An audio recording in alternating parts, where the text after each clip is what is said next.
First of all, the first thing if you're going to make money is that you're not going to get rich renting out your time.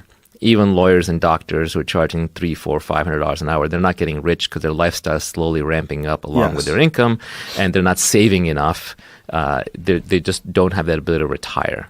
So the first thing you have to do is you have to own a piece of a business. You need to have equity, either as an owner, an investor, shareholder, or a brand that you're building that accrues to you to gain your financial freedom.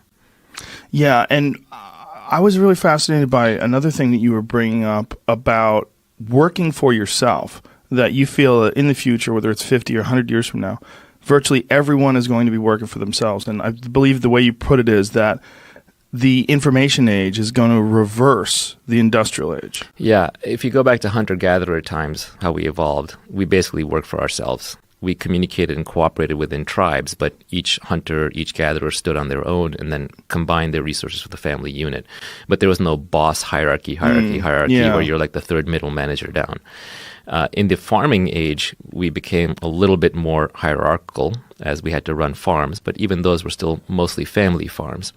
It's industrial work with factories that sort of created this model of thousands of people working together on one thing and having bosses and schedules and times to show up. The reality is if you have to go, I don't care how rich you are, I don't care whether you're like a top Wall Street banker, if you have to go, if somebody can tell you when to be at work and what to wear and how to behave, you're not a free person. You're not actually rich. So we're in this model now where we think it's all about employment and jobs. And intrinsic in that is that I have to work for somebody else. But the information age is breaking that down.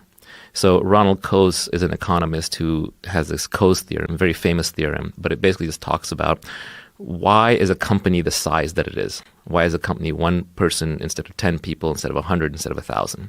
And it has to do with the internal transaction costs versus the external transaction costs.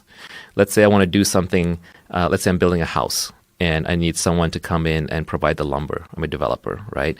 Do I want that to be part of my company? Or do I want that to be an external provider? A lot of it just depends on how hard it is to do that transaction with someone externally versus internally. If it's too hard to keep doing the contract every time externally, I'll bring that in-house. If it's easy to do externally and it's a one-off kind of thing, I'd rather keep it out of the house. Well, information technology is making it easier and easier to do these transactions externally.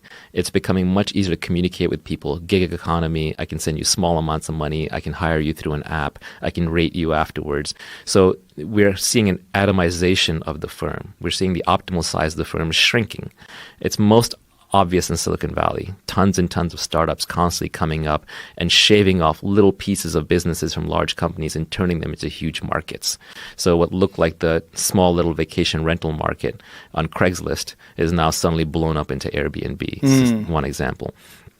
That's a great example. But what I think we're going to see is whether it's 10, 20, 50, 100 years from now, high quality work will be available. We're not talking about now driving an Uber. We're talking about super high quality work will be available in a gig fashion where you'll wake up in the morning, your phone will buzz, and you'll have 5 different jobs from people who have worked with you in the past or have been referred to you. It's kind of like how Hollywood already works a little bit with how they organize for a project.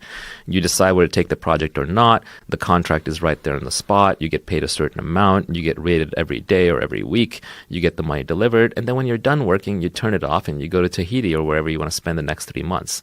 And I think the smart people have already started figuring out that the internet enables this, and they're starting to work more and more remotely on their own schedule, on their own time, on their own place, with their own friends, in their own way. And that's actually how we are the most productive.